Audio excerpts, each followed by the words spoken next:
breeds gratitude, discontent spawns discontent. These are true and perfect words, for a grateful heart rises straight to heaven. Mokichi Okada, an excerpt from Meishu Sama's teaching, "You are what you think." Thank you, Meishu Sama. God moves us ever forward. Was that the quote from Meishu Sama? I'm off script, but I have to say, I never thought I would leave Crestone. I thought I would spend the rest of my life here. So yes, God moves us ever forward. You may have heard by now that my Crestone visa is expiring. It's true, my family and I are moving from Crestone to Massachusetts. This feels a wild time to be moving, but we have been talking about this for quite some time. Early this spring, Kelly and I decided to just do our part and have faith that the right things would happen. When we placed our house on the market in April, it sold almost literally overnight. My family and I, including our kitty, Pippi Longstocking, will be driving a big yellow truck out County Road T, heading back, for me, to the Berkshire Hills of Western Massachusetts in less than a month, sometime before June 15th. I have delegated my previous duties as the Crestone Center's operations manager to others, but will continue to serve the Shumei International Institute and Shumei America as National Administrative Director. Although we are moving, we have strong and deep connections to Crestone, and you have not likely seen the last of us. If I have any regret, it might be that I can't even really seem to have a big farewell party that I would like to have. It's been goodbyes at the post office and the Elephant Cloud when I go to town once a week for groceries. So I have in mind, perhaps following next year's anniversary, a farewell reunion. This would be a new concept, a farewell reunion. Gosh, what to say?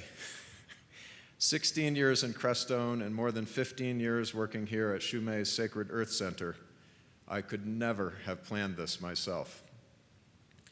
I will begin with an extreme synopsis, with a prayer I said in the spring of 1999, back in the beautiful Berkshire Hills of Western Massachusetts. That prayer was, to be closer to the earth I love. 45 minutes later, my prayer was answered when I was laid off from my high-paying and deeply unsatisfying career as a general manager in the for-profit world. Sometime later, I found myself giving my Native American Diné friend, Paul Tolokai, a ride home from Sundance in Arizona to his home here in Crestone, Colorado.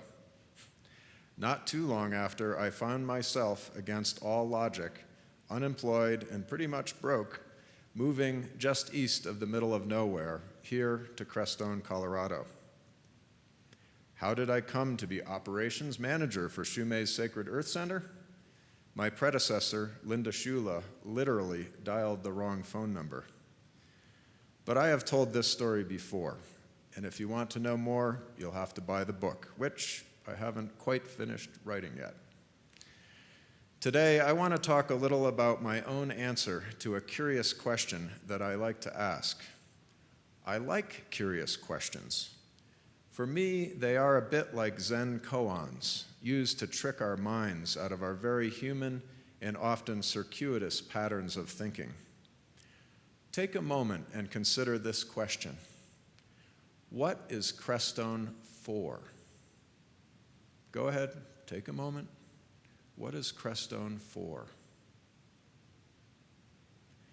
Do you have some answer of your own in mind? Are you perhaps just confused by the question? Either way, anything is good. There is no wrong answer as far as I'm concerned. There are many potential answers to this question. Here's a couple of my own, gathered up like vegetables in a garden or fruits from an orchard over the past 16 years of my own experience of living here in Crestone and serving the Shumei International Institute. I have long felt that this place, recognized as sacred by indigenous people long before the first of the now many spiritual centers arrived in Crestone, had a way of protecting itself. I have also long believed that to live in this place for any period of time is a privilege more than a choice or a right. Humbled and recognizing the privilege of living here, I have personally felt a responsibility to give something back, to do my own humble and small part, to pitch in, to honor, protect, and serve this place. Serving as operations manager for Shumei's Sacred Earth Center, being a founding member on behalf of Shumei and later becoming chairman of the Crestone Spiritual Alliance, suing the federal government with Chris Canale to discourage gas and oil development on the Baca National Wildlife Refuge, serving on the local board of education, being a volunteer fireman, and first and foremost, being husband and father. These are among the most rewarding experiences I have had during my time here. But what is Crestone for? For me, Crestone itself has taught me so obvious a lesson that it almost seems it should not even be necessary to say it. But I have also learned that it is necessary to not only say it, but also to embody it and teach it. Surrounded by the magnificent, dramatic, and inescapable nature of this place, that teaching for me is simply that I am nature. Nature is not something merely that is outside our windows and doors, down the street, or over on the national park. No, we are nature, and nature is us. You need go nowhere to find nature because you are nature. As obvious as this seems to be when we pause to think about it, just think how many of the world's so-called problems might be resolved or not exist in the first place if we simply stopped treating nature as if it was some kind of convenience store meant to provide for all our needs.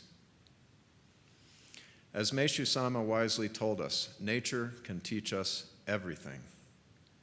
This simple yet profound teaching from nature that I am nature is one distinct thing that Crestone has been for me. I have also considered deeply and for years that the spiritual practices leading one toward enlightenment, peace, God, what have you, are not so much needed here in this beautiful, peace-filled place as they are out there in the wider world. People come to Crestone for many reasons. They come for an hour, a day, a week, or sometimes a precious few of us who have been so privileged for years or lifetimes. They come for spiritual practice, retreats. They come to retire, to make art, to die. They come to spend time in nature. And when the vast majority of those people, which will soon include me, leave here, they take what they have learned and experienced with them back out into the world, where these wisdoms and practices are so badly needed. What is Crestone for? I really did not choose to come here. In fact, it seemed quite insane to me at the time. But Crestone had become indelibly associated in my mind as home. I did not try to get a job with Shumei.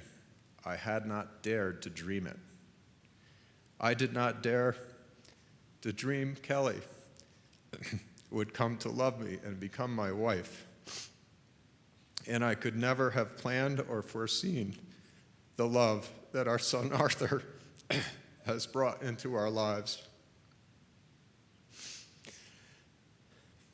That there is a plan in operation far greater than any I could ever make, and I can be one heck of a planner.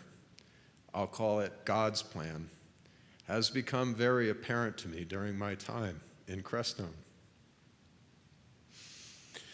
Learning to listen to what I have come to know as the still and quiet voice, the voice that is there before we even go looking for it, the thought before thought, heart thought. This has become my constant practice. For sure, I do not always get it right. I try and I fail and I try again, and perhaps on occasion I succeed. As my mentor and dear friend Bill Elsie says, beware those who say they know. God's plan or that of the ego? Which thought?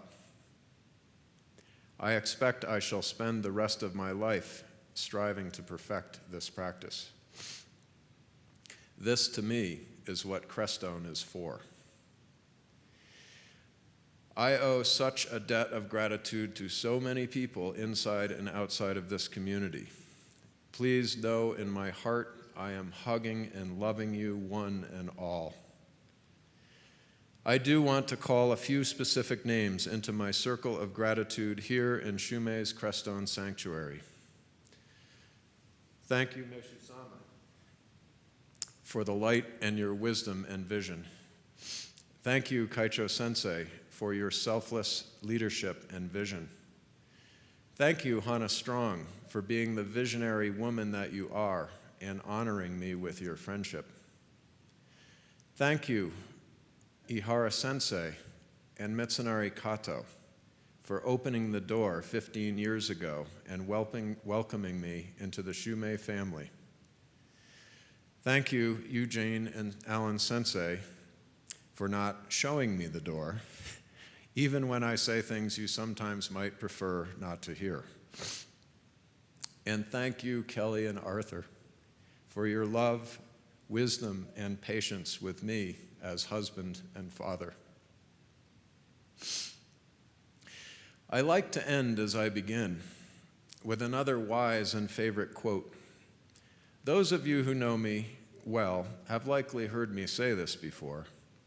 This quote from a personal friend I met in neo-pagan circles in the early 2000s, a literal and very successful magician who once even won the Grand Prix of Magic in Monte Carlo. I know, who even knew there was a Grand Prix of Magic? His name is Jeff McBride. Some people close to Jeff knew that he actually had two names and a fancy black top hat. We knew him as Jeff with the hat off and Magnus with the hat on. And what Magnus McBride, because yes, he had his fancy top hat on at the time, said to me at a very important moment in my life, and which is so very true for me as well. He said, "You may think that I am saying all different kinds of things at different times, that all kinds of different words are pouring forth. But really, no matter what words you may think you hear coming from my mouth, I am really only saying the exact same thing over and over and over and over again. Thank you, thank you, thank you. I love you."